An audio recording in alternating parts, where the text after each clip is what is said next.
It's so annoying sometimes. I seem to only have one single way of recording my videos, and given how the time is heading towards, I have a feeling that even that method won't work for very long too. Hi, for those who are watching, it is the Angry Anime Fan, the Despair Reviewer, to bring you chapter 495 of Kingdom. A chapter that, well, may very well uh, makes us wonder what awaits us next. Last week we heard that Shobo-kun asks the former pillar Rishi of Ryu for his help, and Sei has already granted this. Of course, the rest of the court is not so happy with this, um, seeing that he was a man that only cared for his own ambitions most of the time and lost many things, and how things he did behind the same thing. It is also pretty apparent how apathetic he is to that section.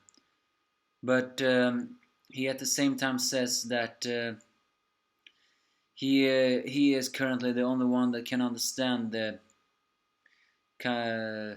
this law. Therefore, he must be here.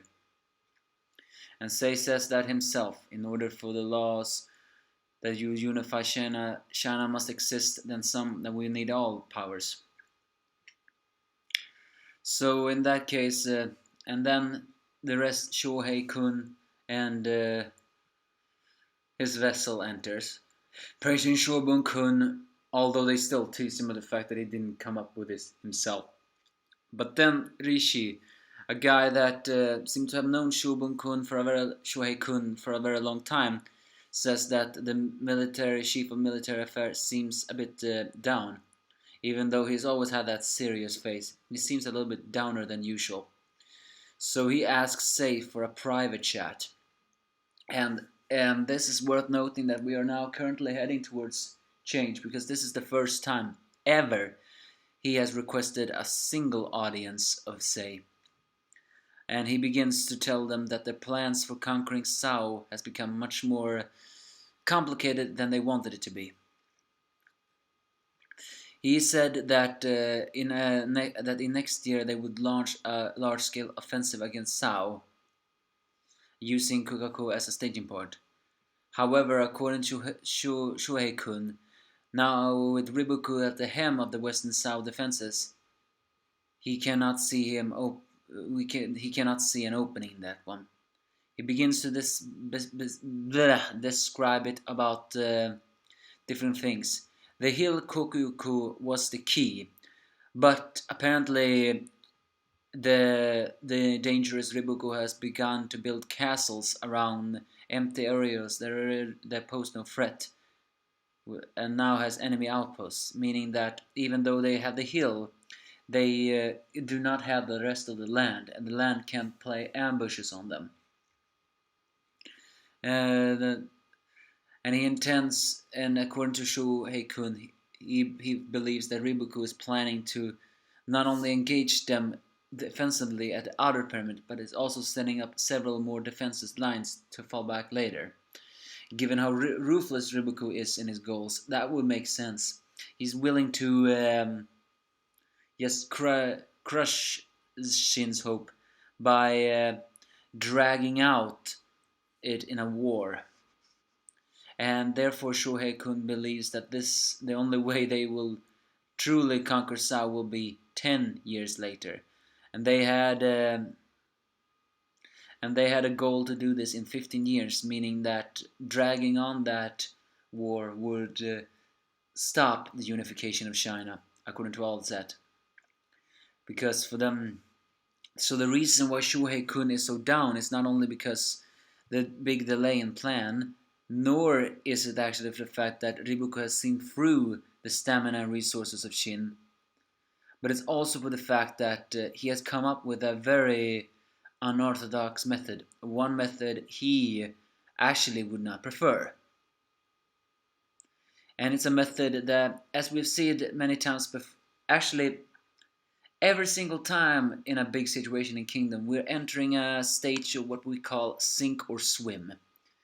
Given how the fact that the Kingdom manga is showing us a dog eats dog universe, it's not actually surprising. That's surprising to see that kind of personalities from people. But he says he has an orthodox method. Uh, he says we need to do an unorthodox method, and Shohei Kun describes that as a moment that the doing this will result in casualties, probably even the end of every single life they have. But it is also the only one he believes will weaken Sao's forces. Therefore, he begins to describe it as Kantan, Sao royal capital. It is protected west by the Taikyu mountain range, a natural shield, one could say, and has a strong river. Cannot forget what Sin did.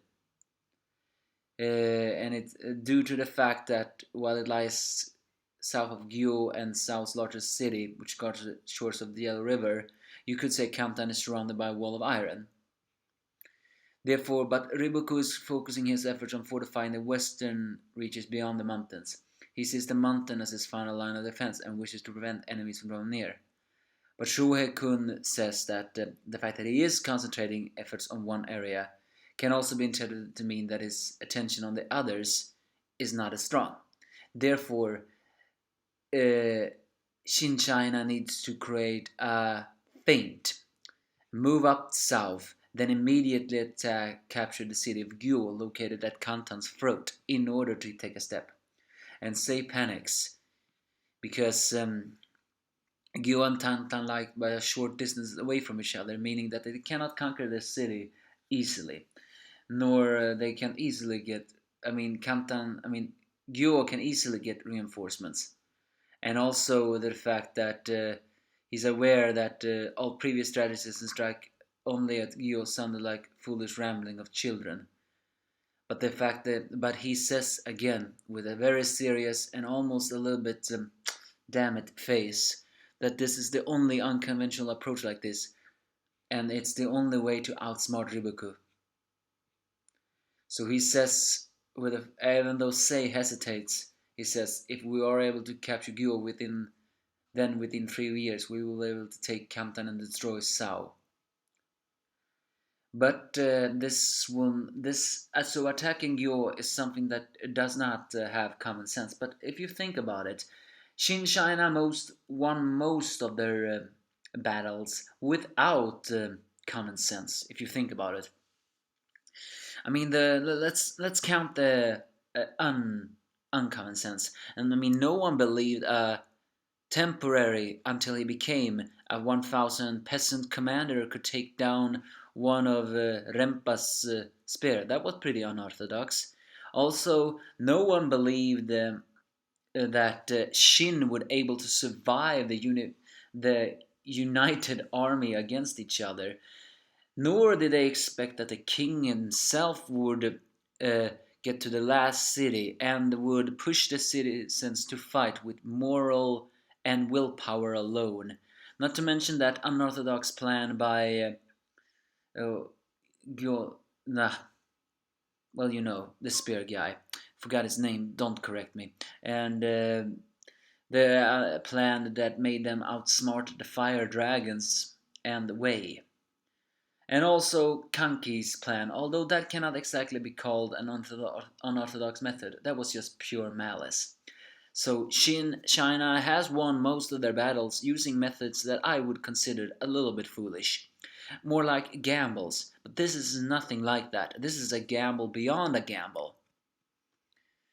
And he knows that to adapt such an attack would result in an incomparable level of casualties. And if this will end in defeat, then we should prepare for the possibilities of being wiped out to the last man. Meaning that if they succeed this, they can take down Sao and they have outsmarted Riboku. But the resources and the manpower we lost on that moment is definitely gonna be big. It's all for the sake of the unification. Is this the first sign of making choices that Sei's character, real life character, was based on? That was confirmed. con- conservative, conversative. Never mind. Either way, we also get a look at Moken, the Spear Guy, and Shin's army. It's almost like they're saying that the hope of this world the the younger generations. Wouldn't surprise me if that's the case, but how many people will die here? That's a good question. We are indeed heading towards a war of true despair, but who will win, who will survive? More importantly, uh, will this really outsmart Riboku? Riboku said himself that if a opportunity comes, Karin will definitely take it. So even if they do take Sao, isn't it a very strong possibility that Karin will attack them when they're greatly weakened? So I have a feeling this is a double-edged sword. Die sword, say. But yeah, that's basically this chapter. Say will have to make the choice. If they can do this, if they win, they can conquer Sao in the next 3 years. If they lose, well, then they lose. But I highly doubt that Riboku is not. I was gonna say foolish, but that's the wrong word. Riboku is never foolish. But sometimes I wonder how far is his strategic mind? Is he even thinking of this? It wouldn't surprise me if he is.